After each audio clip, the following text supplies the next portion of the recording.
Hello everyone, welcome to my channel. I hope you're having a wonderful day. Before we start, please hit that subscribe button. Now let's get into the video. King Charles will reportedly attend all 5 days of Royal Ascot this month after he surprised himself with his newfound passion for the event, it has been claimed. The King has been attending the annual racing event for many years to support his mother, the late Queen Elizabeth, who was passionate about the sport, but now it appears that he has developed his own love for it too, according to reports. Royal Ascot, which is taking place from June 17 until June 21 this year, is one of Britain's most well-known racecourses and is frequently attended by the royal family. It was founded by Queen Anne in 1711 and has since received the support of a further 12 monarchs. Last year, King Charles attended 4 days of the event due to his cancer treatment after his diagnosis. Now, according to The Sun, sources have claimed that the monarch enjoys getting stuck in during the event, alongside his wife, Queen Camilla, who also has a passion for horse racing. A source told the outlet, "Camilla has been passionate about horse racing for many years, but the King has surprised himself by how much she enjoys it.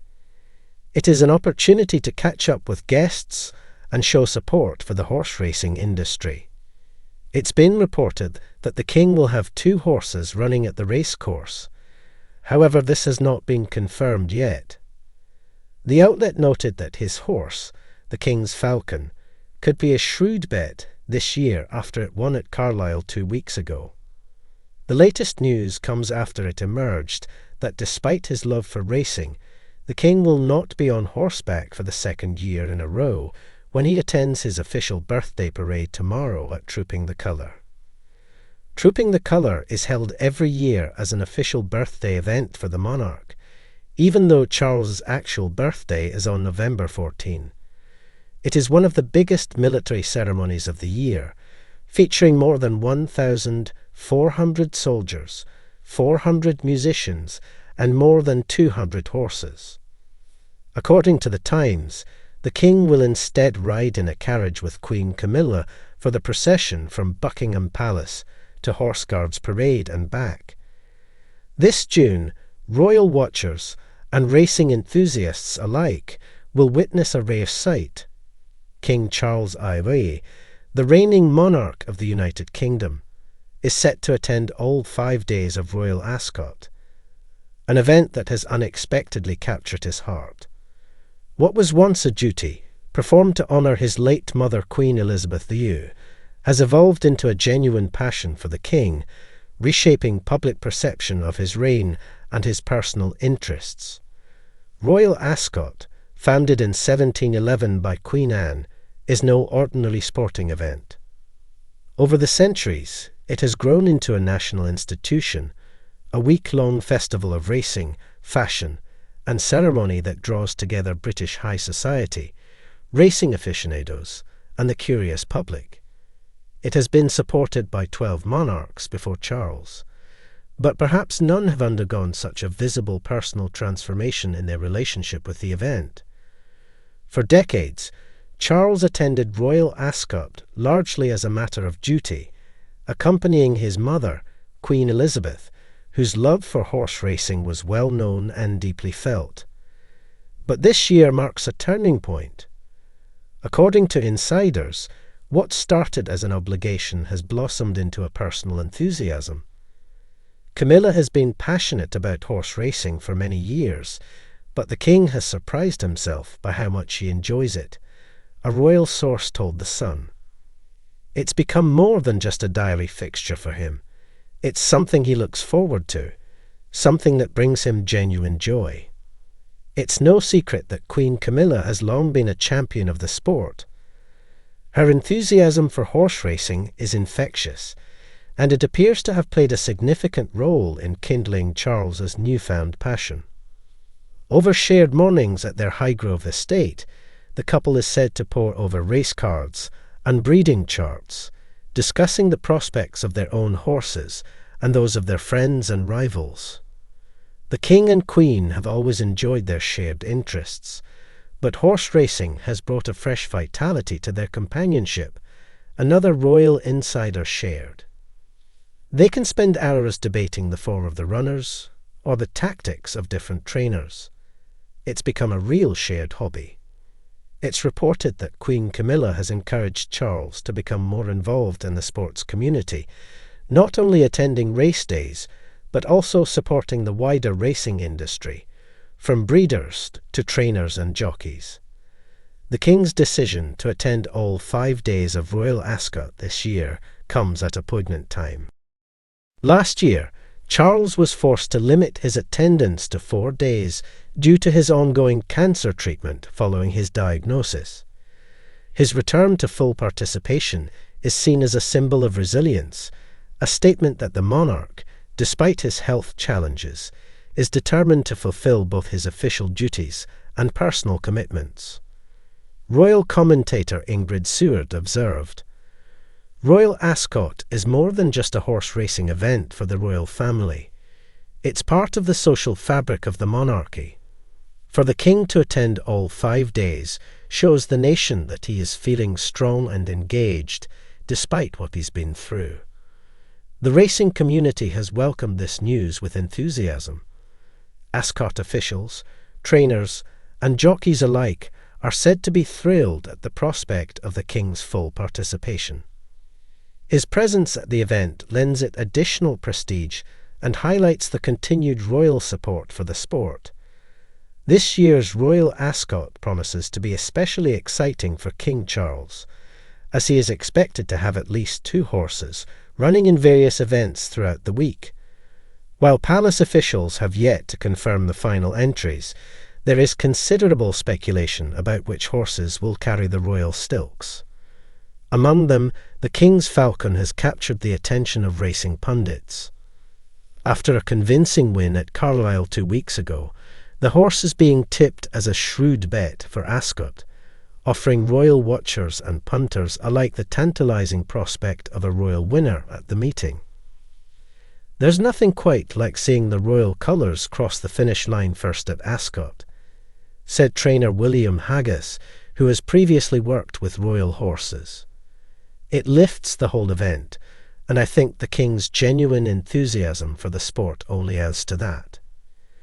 Interestingly, even as Charles prepares for a demanding schedule at Royal Ascot, he will take on a more sedate role at another key event in the royal calendar, Trooping the Colour, his official birthday parade. Traditionally, the monarch rides on horseback during this grand military spectacle, but for the 2nd year running, Charles will opt for a carriage procession alongside Queen Camilla. The decision, announced in the Times, reflects both the King's age and his recent health issues. While some traditionalists may lament the absence of the monarch on horseback, most observers have praised the choice as a sensible one, prioritising the King's well-being while still enabling him to participate fully in the event. More than 1,400 soldiers, 400 musicians, and 200 horses will take part in the ceremony, which will see the King and Queen travel from Buckingham Palace to Horse Guards Parade and back. The pageantry promises to be as dazzling as ever, and Charles's presence, carriage or no carriage, will be a highlight for the thousands of spectators who line the Mall to catch a glimpse of their monarch. What makes Charles's full attendance at Royal Ascot this year particularly significant is what it reveals about his approach to kingship. In the past, Charles was sometimes perceived as distant or aloof, a future king who cared more for environmental causes and architectural preservation than for the public's favourite royal traditions. But his genuine embrace of Royal Ascot suggests a monarch who is finding new ways to connect with his people.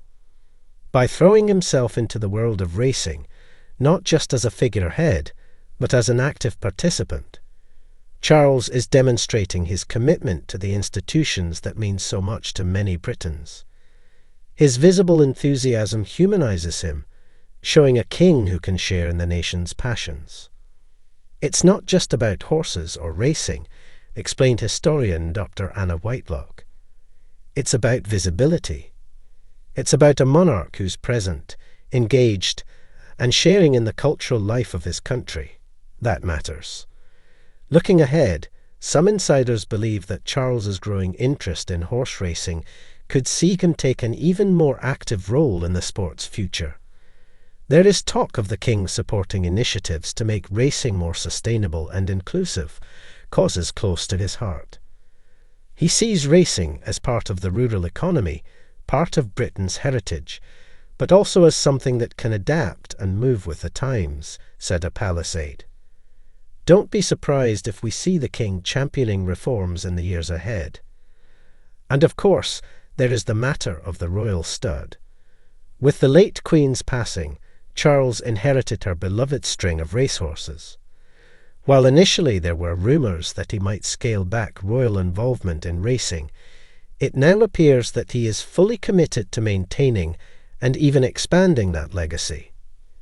As the banners go up and the final preparations are made at Ascot Racecourse, excitement is building for what promises to be an unforgettable week. The King's daily attendance, combined with the prospect of royal runners on the track, will add a new layer of drama and interest to the festival.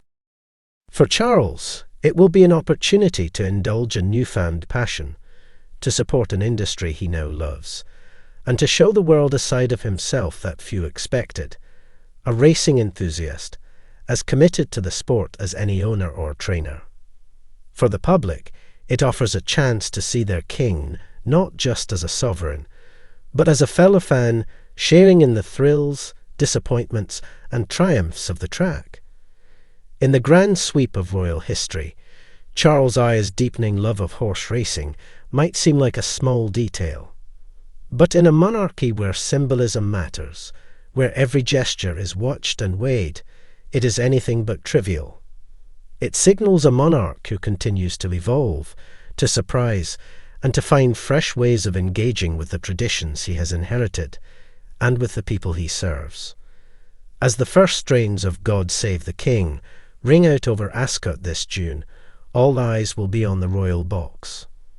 And for the first time in many years, those eyes will see a king who is there not out of duty alone, but out of genuine passion and joy.